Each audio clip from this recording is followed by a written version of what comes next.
நம்ம ஏன் இந்த ஆன்மீக பாதையில வரும்போது முதல்ல ஜீவகாருண்யம் கடைப்பிடிக்கணும். அப்ப என்ன இருந்தது அது வெளில போயிடுச்சு, அதனால இறந்துடுச்சு. அந்த ஒரு பொருள் இருந்தது ஆனா இப்ப இல்லாம போயிடுச்சு. அந்த பொருள் அந்த உடலை அந்த பிண்டத்தை தாங்கி பிடித்து கொண்டு இருந்தது இத்தனை நாள். ஒரு சமயம் ஆடு செத்ததும் 4 கால் இருக்கிற ஆடு 2 கால் ஆயிடுச்சா? கோழி 2 கால் இருக்கிற கோழி 2 இறகு இருக்கிற கோழி வார்த்தை அடிச்சா? சுண்டு வரல் தானே. அப்ப சுண்டு வரல் கிட்ட தானே வலிக்கணும். ஏன் கண்ணில் தண்ணி வருது, வாய் ஆண் கசிது. சரி, அப்ப செடி கொடிகள் எல்லாம் கூட உயிரினம் இருக்கு, அதுக்கு வலிக்கும் இல்லை. நீங்க காய பிடிக்கிறீங்க, சாப்பிடுறீங்க, கரெக்டா? இந்த நகத்தை நான் வெட்டினேன்னா வலிக்குதான் உங்களுக்கு? ஏன் வலிக்கல? அது உங்களோட உடலுக்குள்ள இருந்து தானே வருது.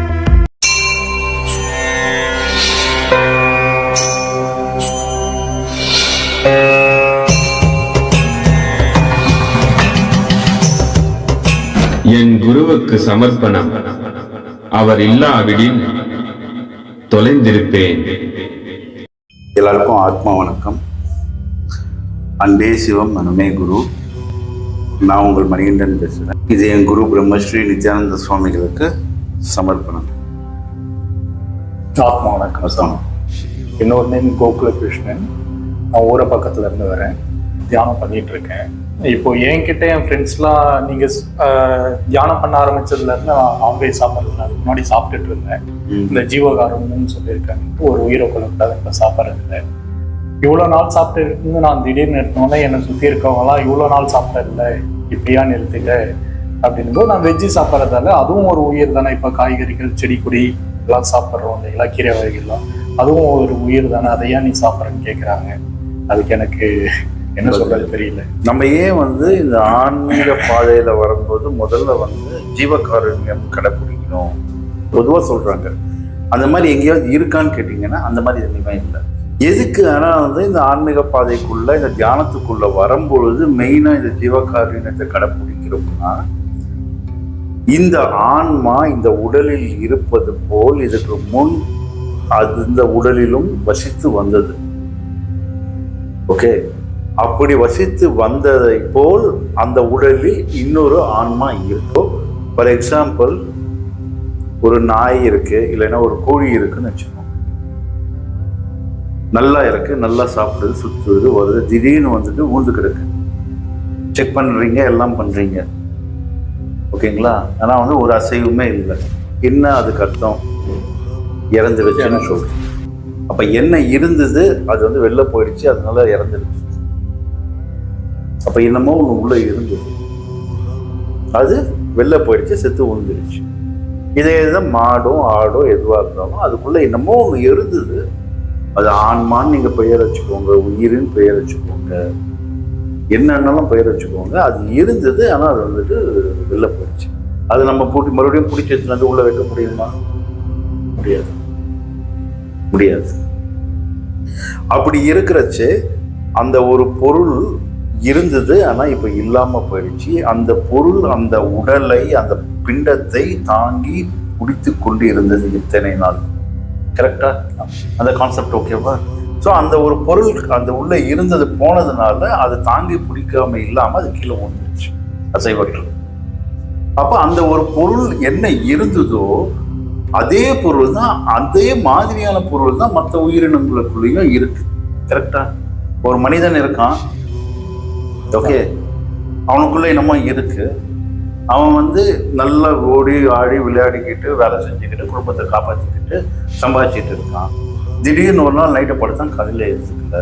செக் பண்ணி பார்க்குறாங்க, பல்ஸ் பார்க்குறாங்க, மூச்சு பார்க்குறாங்க, எல்லாம் பண்ணுறாங்க, ஒன்றுமே இல்லை. அப்போ என்ன சொல்கிறோம்? இறந்துட்டான், செத்து போயிட்டான்னு சொல்கிறோம். உயிர் போயிடுச்சுன்னு சொல்கிறோம். உயிர் எங்கே போயிடுச்சு?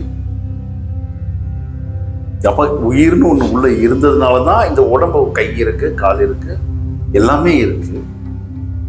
ஆனால் எழுந்துக்கல, நம்ம பேசுனதுக்கு பேசலை, மூச்சு வரல. அப்போ அது என்ன சொல்கிறோம்? செத்து போயிட்டான், உயிர் போயிடுச்சுன்னு சொல்கிறோம். அப்போ என்னமோ ஒன்று, அது உயிர்ன்றது உள்ளே இருந்தது, அது உயிர் ஆற்றல் என்ற ஒரு விஷயம் உள்ளே இருந்தது. அதை நம்ம உயிர்னும் சொல்கிறோம், ஆன்மானும் சொல்கிறோம். அப்போது அந்த ஆடு செத்து கிடந்ததுக்கும் கோழி செத்து கிடந்ததுக்கும் மனிதன் செத்து கிடந்ததுக்கும் ஏதாவது வித்தியாசம் இருக்கா? அப்ப அந்த மூணுக்குள்ளேயும் ஒரே மாதிரியான ஒரு பொருள் தான் இருந்தது. ஆனா அது வெளில போயிடுச்சு, அதனால அது ஊந்து கிடக்குது. ஒரு சமயம் ஆடு செத்ததும் 4 கால் இருக்கிற ஆடு 2 கால் ஆயிடுச்சா? இல்லை. கோழி 2 கால் இருக்கிற கோழி, 2 இறகு இருக்கிற கோழி வந்து வார்த்தை அடிச்சா? இல்லை. கோழியா மாதிரி தான் இருந்தது. மனிதன் 2 கை 2 கால் உடல் இருந்த மனிதனை வந்து மாடிட்டானா? உருவம் அப்படியே தான் இருக்கு. அதாவது இருக்கும் பொழுது என்ன பெயர் வைத்திருந்தோமோ, இப்போ நான் மணிகண்டன் பெயர் வச்சிருந்தேன்னா இந்த உடல்ல இருந்து அந்த ஆன்மான்றது வெளில போச்சு எல்லாரும் பிணம்னு மாற்றிடுவாங்க. ஆனால் மணிகண்டன் அந்த உருவம், கொடுக்கப்பட்ட உருவம், அந்த உருவம் தான் அது அங்கே கிடக்குது. கரெக்டுங்களா? ஸோ நம்ம வந்து என்ன பண்றோம்னா, அப்போ நம்மளுக்குள்ள இருக்கிற அதே ஒரு உயிர் ஆன்மா தான் அதுக்குள்ளேயும் இருக்கு. நான் இன்னைக்கு வந்துட்டேன், அது நாளைக்கு என்னைக்காவது மனிதனா வரப்போகுது இல்லை.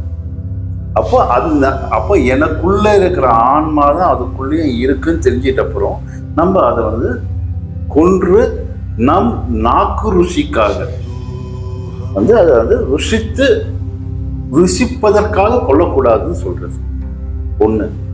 ரெண்டாவது, உங்க கை இருக்கு, சுண்டு விரல்ல கதவு நடுவில் மாட்டிக்கிச்சு. கதவு மூடும் போது வலிக்குமா? வலிக்காது? வலிக்கும். அந்த வலி இங்க மட்டும் இருக்கா, இல்ல தலையில வலிக்குது, கண்ணில் தண்ணி வருது, வாய் ஆண் கத்துது, கால் கிடுகிடுன்னு அடிச்சுக்குது, வலி தாங்க முடியாம லைட்டா கிடினஸ் ஆகுது, இதெல்லாம் ஆகுது. கையில் சுண்டு விரல்ல தானே பட்டுது. சுண்டு விரல்ல நகம் வந்து நகத்துக்கிட்ட நசுங்கிடுச்சு. அப்பயும் இவ்வளோட வேலை செய்யுது போல. சுண்டு விரல் தானே, அப்ப சுண்டு விரல் கிட்ட தானே வலிக்கணும். ஏன் கண்ணில் தண்ணி வருது, வாய் ஆண் கத்துது, உடல் ஃபுல்லா அந்த வலியை வந்து நீங்க அனுபவிக்கிறீங்க. உடல் ஃபுல்லா அந்த வலி பரவுது. சுண்டு விரல் கதவுல நசுங்க. அதே ஒருவரை படுக்க வச்சு கழுத்தை வெட்டினா அந்த வலி எப்படி இருக்கும்? சுண்டு விரலோட அதிகமா இருக்குமா கம்மியா இருக்கும்? அதிகமா இருக்கும். அப்போ ஒரு உயிரினத்தை நான் ருசிக்காக அதை வெட்டும் பொழுது அதன் வலி நாடி நரம்பு ஃபுல்லா பரவி இருக்கு. அந்த வலி இருக்கிற அந்த மாமிசத்தை நான் புசிப்பது நல்லதா கெட்டதா? கெட்டது. என் குணம் எப்படி மாறும்?